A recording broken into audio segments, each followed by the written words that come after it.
Police अधिकारी अश्विन बिद्रे हत्या प्रकरणामध्ये आज महत्त्वपूर्ण निकाल आलेला आहे। याच्यामध्ये 4 आरोपीपैकी एक आरोपी जरी निर्दोष सुटला असला तरी 3 आरोपींना याच्यामध्ये आहे ते दोषी पकडण्यात आलेलं आहे। आणि हे संपूर्ण प्रकरण जेव्हा घडलं त्याच्यानंतर गोरे कुटुंबियांना कुठेही न्याय मिळत नसताना एबीपी माझाने हे संपूर्ण प्रकरण बाहेर आणलं होतं, समोर आणलं होतं आणि त्याच्यानंतर शासन प्रशासन खडबडून जागे झाले होते। आणि आज या सुनावणीनंतर आपल्याबरोबर या ठिकाणी गोरे यांचे अश्विनी गोरे यांचे पती राजू गोरे, त्याचबरोबर सरकारी वकील प्रदीप घरदत आणि या ठिकाणी मुख्य जे तपास अधिकारी आहेत त्या संगीता अल्फान्सो मॅडम आहेत। आपण त्यांच्याशी बोलणार आहोत। सर, काय म्हणाल, निकाल कसा लागलेला आणि तुम्ही समाधानी आहात का?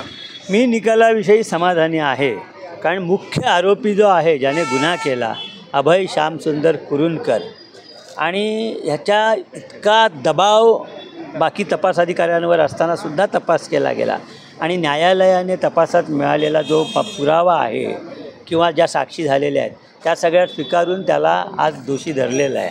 त्यामुळे मी या निकालाबद्दल समाधानी आहे। आरोपी क्रमांक 3 आणि 4 यांनी त्याला पुरावा नष्ट करण्यासाठी जी मदत केली, आता आमचं म्हणणं होतं की ते कट कारस्थान होतं, परंतु न्यायालयाचं असं म्हणणं आहे की कट कारस्थान दाखवायला गुन्हा घडण्याच्या अगोदर त्यांची भेट होऊन त्यांचं काय बोलणं झालं का, तर तू अमुक गोष्ट कर, मी अमुक गोष्ट करेन, असं काही झालं, असं झालेलं नाही। त्यामुळे त्यांना फक्त गुन्हा झाल्यावर मात्र जो पुरावा आहे सगळ्या प्रकारचा, अगदी ती बॉडी नष्ट करण्यापासून, तो सगळा पुरावा नष्ट केला, म्हणून त्यांना न्यायालयाने पुरावा नष्ट करण्यासाठी जुनं कलम 201 खाली दोषी धरलेला आहे। सर, याच्यामध्ये मुख्य आरोपीने हत्या केली होती, तुकडे केले होते आणि ती बॉडी सगळी डिस्पोज केली होती, तर कुठले असे मुख्य तपास आहे की तुम्ही ते समोर आणलं आज म्हणजे यापर्यंत आज ते तपास पोचलेला आहे? बघा, हा जो गुन्हा आहे ना, हा परिस्थितीजन्य पुराव्यावर आधारित गुन्हा होता, म्हणजे ह्याच्यात तुम्हाला डोळस साक्षीदार नाहीत, पहिली गोष्ट। दुसरी गोष्ट, ह्याच्यात जी व्यक्तीचा ज्या खून झाला तिची बॉडी मिळालेली नाही। तिसरी गोष्ट, ह्याच्यात जे हत्यार वापरतात गुन्ह्यात ते सुद्धा मिळालं नाही। तरीसुद्धा या गुन्ह्यामध्ये इतके सगळ्या अडचणी असतानासुद्धा जो काही तपास केला गेला तो तांत्रिक मुद्द्यांच्या आधारावर आणि आरोपीचं खुद्द जे वागणं होतं, म्हणजे आम्ही म्हणतो की एखादा गुन्हा घडतो, गुन्हा घडण्याच्या अगोदरचं त्याचं वागणं, गुन्हा घडल्यानंतरचं त्याचं वागणं आणि जी परिस्थिती आहे त्याच्याबाबत तो काय स्पष्टीकरण देतो, ह्या ज्या गोष्टी आहेत ह्याच्यावर आम्ही फोकस केला। मुख्य म्हणजे उदाहरणार्थ, जर आरोपी एका ठिकाणी आहे, प्रूव्ह झालेला आहे, आणि तो दुसऱ्या ठिकाणी असल्याचे खोटे रेकॉर्ड निर्माण करतो, मी पेट्रोलिंगला गेलो, या बीट चौकीवर गेलो, या पोलीस स्टेशनला गेलो, असे हे सगळं जे खोटं होतं हे सिद्ध ज्यावेळेला होतं त्याला आरोपीचं स्पष्टीकरण, ह्या ज्या गोष्टी त्याच्या आरोपी विरुद्ध जातात। गुन्हा घडण्याच्या 4 दिवस अगोदर तो सिकल म्हणजे विळा किंवा जे काय आपण हत्यार तो एका कॉन्स्टेबलला आणायला सांगतो, ते हत्यार आणून तो का ठेवतो? त्याला काय भाजी चिरायची होती काय? त्याला शेतात काम करायचं होतं काय? घरी जाऊन असा काय डिफेन्स आहे का? काही नाही। मग त्यांनी ते हत्यार का आणलं? हे जे अनुत्तरित राहिलेले प्रश्न आहेत ते फिर्यादी पक्षाच्या आमच्या बाजूनी वापरा अशी आम्ही न्यायालयाला विनंती केली। त्याचप्रमाणे ह्याच्यात जो मॅडमनी तांत्रिक तपास केला, म्हणजे गुगल मॅप जे एक ॲप्लिकेशन आहे त्याप्रमाणे आरोपी घरी तर होताच, पण त्यानंतर खून केल्यानंतर आरोपी चालत भाईंदरच्या खाडीवर जाऊन त्यांनी जागा निश्चित केली कुठे बॉडी फेकायची, हे त्या आधारे आम्ही सिद्ध केलं। ती रात्र गेल्यानंतर दुसऱ्या रात्री ती बॉडी त्या गोणीमध्ये भरून तो त्याची जी जेटा कार होती तो 10च्या स्पीडने हळूहळू चालवत भाईंदरच्या खाडीवर जाऊन तो आणि जो आरोपी क्रमांक 4 आहे त्यांनी ती बॉडीचे जे भाग आहेत ते खाडीत फेकले, हे आम्ही सिद्ध केलं। त्यामुळे ह्या ज्या गोष्टी आहेत, तांत्रिक तपास किंवा त्यांचे CDR रेकॉर्ड्स होते, या बऱ्याच गोष्टी आहेत। आरोपी क्रमांक 3नी गोणी खरेदी केल्या, 25-25 किलोची वजनं खरेदी, या गोष्टी आम्ही सिद्ध केल्या। तर याचं उत्तर आरोपीकडनं काहीच नव्हतं, त्यांनी फक्त डिनाय केलं त्याकडनं, हे खोटं आहे म्हणून। सर, याच्यामध्ये आरोपी क्रमांक 1, 2, 3, 4 तुम्ही सांगता, पण जरा नावं सांगाल की कोण निर्दोष सुटला आणि कोण दोषी आढळला? यातील एकच आरोपी राजू पाटील हा निर्दोष सुटला आणि बाकी 3 होते, जे अभय कुरुंदकर, नंतर कुंदन भंडारी आणि महेश पळणीकर, यांना सजा झाली. सर याच्यामध्ये हत्या झाल्यानंतर 1 वर्ष 2 वर्षांनी तपास सुरू झाला, बॉडी भेटली नाही, हत्यार भेटलं नाही, मोबाईल भेटलं नाही, हे सर्व होत असताना या आरोपींना शिक्षा होईल का असं प्रश्नचिन्ह आहे ते उपस्थित केले जात होते. बरोबर बरोबर. सर्व थरांमधनं जो कोण माझ्याशी बोलत होता तो हेच विचार होता की या ज्या गोष्टी आहेत, बॉडी मिळाली नाही, हत्यार मिळालं नाही, तुम्ही कसा सिद्ध करणार. तर मी म्हणत होतो की बघूया, कारण मला कागदावर ज्या काही गोष्टी होत्या त्या मला निश्चित माहिती होत्या की मी कशा प्रकारे पुढे जाऊ शकतो. सर याच्यामध्ये आता कोर्टाने ताशेरे उडल्यात की हे संपूर्ण प्रकरण जेव्हा घडलं, हत्येनंतर 1 वर्षांनी गुन्हा दाखल झाला आणि 2 वर्षानंतर तपास करण्यात सुरू झाला, तर याच्यामध्ये जे काही त्यावेळेचे दोषी अधिकारी आहेत किंवा गोरे कुटुंबियांना जी मदत झाली नव्हती प्रशासनाकडून, पोलीस प्रशासनाकडून, काय कोर्टाने ताशेरे उडले आणि तुम्हाला काय आदेश दिले जातात? न्यायालयाच्या दृष्टीने ही एक अत्यंत गंभीर गोष्ट आहे की खुनाचा संशय व्यक्त केला जातो, तो पण एका विशिष्ट व्यक्तीविषयी संशय व्यक्त केला जातो. असं असताना पोलीस काहीच करत नाहीत. ज्या दिवशी घर तिचं उघडलं त्या दिवशी लॅपटॉप मिळाला, त्या दिवशी जो तिचा लॅपटॉप मिळाला ही किती महत्त्वाची गोष्ट होती. ते भाऊ तिचे आणून तो लॅपटॉप तिथे पोलीस स्टेशन देतात आणि यांचा जर कॅज्युअल दारे टाकून दे तिकडे तो गोडाऊनमध्ये, आणि 10 महिन्यांनी मग तो लॅपटॉप बाहेर काढला जातो. हा काय तपास झाला? ज्यावेळेला परत सुद्धा तुमच्या समोर त्या आरोपीचं नाव येतं की हा माणूस त्याच्या मागे असावा, तुम्हाला सबळ पुरावे म्हणतात, तरी पण तुम्ही गुन्हा रजिस्टर झाल्यानंतर सुद्धा 1 वर्षांनी त्याचं अरेस्ट करत नाही त्याला किंवा कोणत्याही आरोपीला. हा काय प्रकारचा तपास झाला? मॅडमनं तांत्रिक तपासामध्ये घेतलं आणि त्या विरुद्ध जातील असं वाटल्याबरोबर त्यांची बदली करून टाकली. हायकोर्टाने परत त्यांना तिथे रिइन्स्टेट केलं. ही लाजिरवाणी गोष्ट नाही का?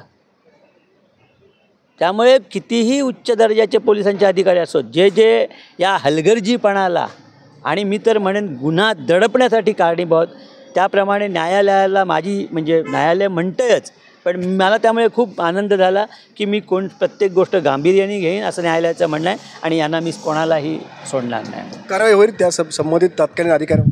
होय, आमची तशी प्रार्थना राहील. कारण याच्यापुढे जसं आपण आरोपीच्या बाबत म्हणतो की डिटरंट झाली पाहिजे, म्हणजे आरोपींना भीती वाटेल अशी, तशी पोलिसांच्या बाबतीतसुद्धा झाली पाहिजे की ज्यावेळेला गुन्हा गंभीर असतो, एखाद्याच्या आयुष्याचा प्रश्न असतो, तेव्हा असं दुर्लक्ष करता कामा नये. आपल्याकडून मुख्य तपास अधिकारी जे आहेत संगीता अल्फोन्सो मॅडम आहेत. मॅडम, तेव्हा तुम्ही पहिल्यांदा तपासात नव्हता, नंतर आलात, परत तुम्हाला काढलं गेलं, परत तुम्ही आलात, तर काय ती सगळी प्रक्रिया होती आणि कसा तुमच्यावरती दबाव होता सगळा, आणि त्यातून आज कसं यश मिळालं? नाही, तसा दबाव काय नव्हता, पण त्या ॲडमिनिस्ट्रेटिव्ह बाबी होत्या ज्याच्यामध्ये बदली झाली होती, प्रमोशन झालं होतं आणि पुन्हा या केसमध्ये मला घेण्यात आलं. चेन ऑफ इव्हिडन्समध्ये ब्रेक झाला होता, परंतु ते नंतर आम्ही सगळे जुळवून आणून कोर्टासमोर प्रोड्यूस केलेले आहे. मॅम, तेव्हा तांत्रिक पुरावे नव्हते, बॉडी नव्हती, मोबाईल नव्हता किंवा हत्यार नव्हता, तो कसा आपण संपूर्णपणे हा तपास समोर आणला? याच्यामध्ये तांत्रिक तपास फार महत्त्वाचा होता, कारण ओबियसली याच्यात बॉडी नव्हती, वेपन नव्हतं, ह्या बऱ्याचशा गोष्टी होत्या. परंतु जिथे बॉडी टाकली, ज्या पाण्यामध्ये टाकली वसई खाडीवरती, तर तेव्हा त्या बॉडीबरोबर जी वजनं बांधली गेली होती, तेव्हा त्याचं ते आयन त्याच्यामध्ये थोडं सायंटिफिक इन्व्हेस्टिगेशन केलं गेलं, पाण्याचं स्कॅनिंग केलं गेलं, त्याच्यानंतर त्या वजना म्हणजे कुठे असू शकतील हे पिनपॉईंट केलं गेलं. त्याच्यानंतर आम्ही डिगिंग केलं. ह्याच्यामध्ये आम्हाला ओशनॉलॉजी डिपार्टमेंटने बरीच मदत केली. इतरही बरेचसे डिपार्टमेंट्स होते की ज्यांनी आम्हाला भरपूर मदत केली. इंडियन नेव्हीने पण याच्यामध्ये मदत केली. त्यावेळेस बॉडी मिळू शकली नाही, पण इतकं तर होऊ शकलं की ते वजन XYZ जागेवर आहे आणि याचा अर्थ की ते बॉडी तिथं असू शकते. मॅम, याच्यामध्ये आता पोलीस अधिकाऱ्याचा हत्या झाली होती आणि आज तुम्हीच पोलीस अधिकारी महिला आहात की हे संपूर्णपणे प्रकरण तुमच्यामुळे पुढं आलं किंवा पुरावे संपूर्णपणे समोर आले, काय म्हणाल? एका महिला अधिकाऱ्याचा ह्याच्यामध्ये खून होता. मी माझे 100% या गुन्ह्याच्या तपासासाठी दिलेले आहेत आणि कुठंतरी तिला न्याय मिळाला असं मला वाटतं. तिच्या मुलीला एक संदेश देऊ इच्छितो की सगळे पोलीस वाईट नसतात. जरी मर्डर तिच्या आईचा पोलीस ऑफिसरनी केला असेल तरी त्याचाही तपास एका पोलीस ऑफिसरनीच केलेला आहे. आपण या ठिकाणी अश्विनी गोरे आहेत, बेंद्रे आहेत, त्यांचे पती राजू गोरे आहेत. सर, काय म्हणाल? गेली 7 वर्ष तुमचा संपूर्णपणे संघर्ष सुरू होता. संघर्ष आज समाधान झालं आहे. त्याचं कारणही असं आहे की ह्या प्रकरणाची सुरुवात म्हणजे आम्ही ज्यावेळी लढत होतो त्यावेळी आमच्यावर कोणी नव्हतं, पण ABP माझाचे कोल्हापूर प्रतिनिधी रणजित माझगावकरनी हा विषय माध्यमांमध्ये पहिल्यांदा घेतला, सविस्तर मांडणी केली.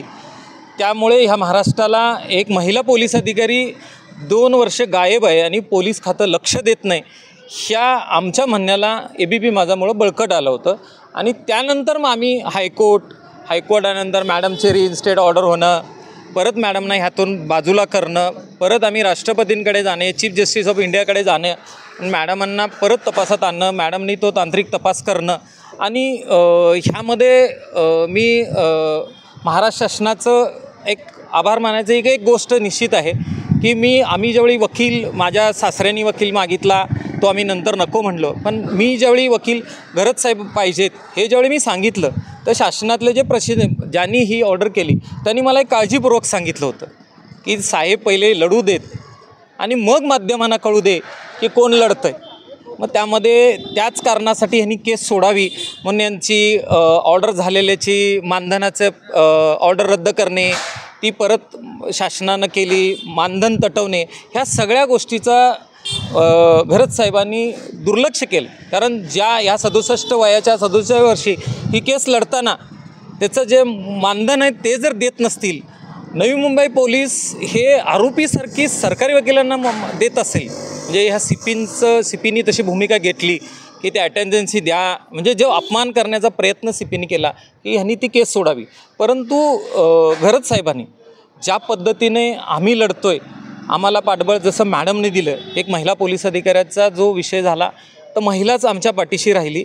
आणि तसंच घरत साहेबांनी ह्या कुटुंबावर अन्याय झाला आहे, या मला आणि माझ्या मुलीला न्याय द्यायला पाहिजे किंवा माझ्या सासऱ्यांना न्याय द्यायला पाहिजे की म्हणजे माझ्या सासूंचे ह्या धक्क्यानं निधन झालं, ह्या सगळ्या गोष्टींचा त्यांनी विचार केला. त्यांनी मला एक सांगितलं, मानधन दिलं नाही तरी मी केस लढू, पण आपण एक प्रोसेस तर करावी लागेल, कारण जे लढतो हे निगरगट्ट प्रशासन आहे, ह्यांना हे जाणीव करून द्यायला पाहिजे. असं असतानासुद्धा त्यांनी ती केस लढली. आणि आज जो आमचा आनंदाचा दिवस आहे म्हणायला लागेल, कारण ह्या 4 आरोपींना एकसारखी शिक्षा व्हायला पाहिजे होती, परंतु काही तांत्रिक बाबी असतील, ह्यामध्ये तपासामध्ये 2 वर्ष गेली, जे गुन्हा दाखल करला त्यामुळे काही लूज फॉल्स राहिले असतील, किंवा जो इव्हिडन्स पाहिजे कोर्टासमोर पुराव्याशिवाय कोर्ट नाही बोलणार, त्या गोष्टी राहिल्या असतील, त्यात तो आरोपी सक्सेस झाला. परंतु आज जो निकाल लागला त्यात समाधानी आहे. त्यात माध्यमांबरोबर या 2 अनमोल माणसांचं सहकार्य ह्यात आहे. थोडासा पर्सनल प्रश्न विचारतो. जेव्हा अश्विनी गोरे आहेत त्या मुंबईला आल्या होत्या, तुम्हाला सोडून त्या आल्या होत्या, त्या अभय कुरुंदकर यांच्याकडे गेल्या होत्या आणि त्यानंतर त्यांची हत्या झाली. मात्र तुम्हाला सोडून आल्यानंतरही हत्या झाल्यानंतर तुम्ही 7 वर्ष फॉलोअप केला, तर काय म्हणाल याबाबत? नाही, तिची काही चूक असेल ती एक वर्षाची आहे. त्याच्या मागचा विषय ती माझी पत्नी राहिली, त्याच्यानंतर आज माझ्या मुलीची ती आई पण राहिलेली आहे. आणि सगळ्यात महत्त्वाचं, या महाराष्ट्रामध्ये महिला पोलीस अधिकाऱ्याची एवढी निगरून हत्या होते, तर मी एक माणूस आहे, मी एक सामाजिक कार्यकर्ता आहे, मलाही ती दुसऱ्यासाठी मी लढणारा माणूस आहे. पण जेव्हा माझ्या पत्नी जरी चुकली असेल, गेली असेल, तरी या टप्प्यातसुद्धा मी नवरा म्हणून समोर येणं गरजेचं होतं, कारण माझ्या मुलीची ती आई होती, एक महिला पोलीस.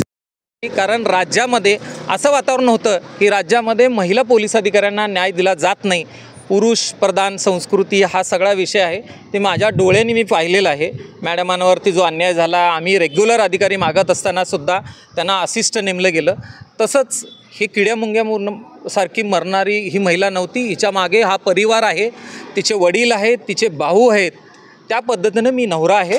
त्यामुळं मी जरी माझ्या बाबतीत तिनं चूक केली असेल, तरी एक महिला माझ्या मुलीच्या आईला न्याय देणं हे प्राथमिकता समजलं.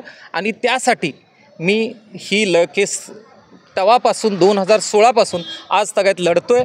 त्यामध्ये अजून एक विषय आहे की ज्यावेळी आम्ही घरत साहेबांना विनंती केली ही केस लढायला तुम्ही यावं, त्यांच्या वयाचा विचार केला होता, तरी पण आम्ही म्हटलं तुम्ही हे लढावं, त्यावेळी त्यांनी मला एकच विषय केला होता, तुम्ही ह्यात शेवटपर्यंत येणार का? या प्रश्नामध्ये बरीच गोष्ट उत्तर होतं. त्यामुळं मी त्यांना शब्द दिला होता, ज्या दिवशी निकाल संपेल त्याच्यानंतरही मी आपल्याबरोबर असेन. त्यामुळं मी अश्विनीला न्याय देणं ही माझी प्राथमिक जबाबदारी होती आणि माझ्या मुलीला न्याय देणं. आणि जो आज महाराष्ट्रामध्ये महिला पोलीस अधिकाऱ्यांच्या बाबतीत जो हे आहे, म्हणजे चुकीचा समज आहे. कारण मी ज्यावेळी सीपींना भेटायला गेलो तर त्या सीपींचं हेमंत नगराळेचं वाक्य होतं. त्यावेळी बरेच पोलीस अधिकारी होते. ती काय आहे, तिला काय फरक पडतो. त्यावेळी मी त्यांना सांगितलं इथं क्राईम घडला आहे, त्या पद्धतीनं बोला. म्हणजे इतकी निग्लिजन्स या महिला पोलीस अधिकाऱ्यांवर महाराष्ट्र शासनाच्या वरिष्ठ पोलीस अधिकाऱ्यांमध्ये आहे. ते दाखवून द्यायला पाहिजे होतं की आम्ही ह्यासाठी लढू शकतो आणि तो आम्ही आज एक लढा यशस्वी केलेला आहे. ह्यामधले निकाल जजमेंट आल्यानंतर ह्यामध्ये सुद्धा जे सुटलेत आरोपी त्या बाबतीत काय करायचं का नाही करायचं गरज साहेबांचं आम्ही चर्चा करू आणि आम्ही त्या बाबतीत मी पुढे दाद मागण्याचा विचार करतो. नक्कीच आपण पाहतो की हा असा निकाल होता ज्याच्यामध्ये बॉडी मिळालेली नव्हती, मोबाईल मिळालेला नव्हता, ज्या हत्यारानं मारलं ते हत्यारसुद्धा मिळालेलं नव्हतं. तरीही तांत्रिक पुराव्याच्या आधारे आज 7 वर्षानंतर अखेर याच्यामध्ये 4 आरोपींपैकी 3 आरोपींना आहे ते याच्यामध्ये दोषी पकडण्यात आलेला आहे. विनायक पटेल, ABP माझा, नवी मुंबई. ABP माझा, उघडा डोळे बघा नीट.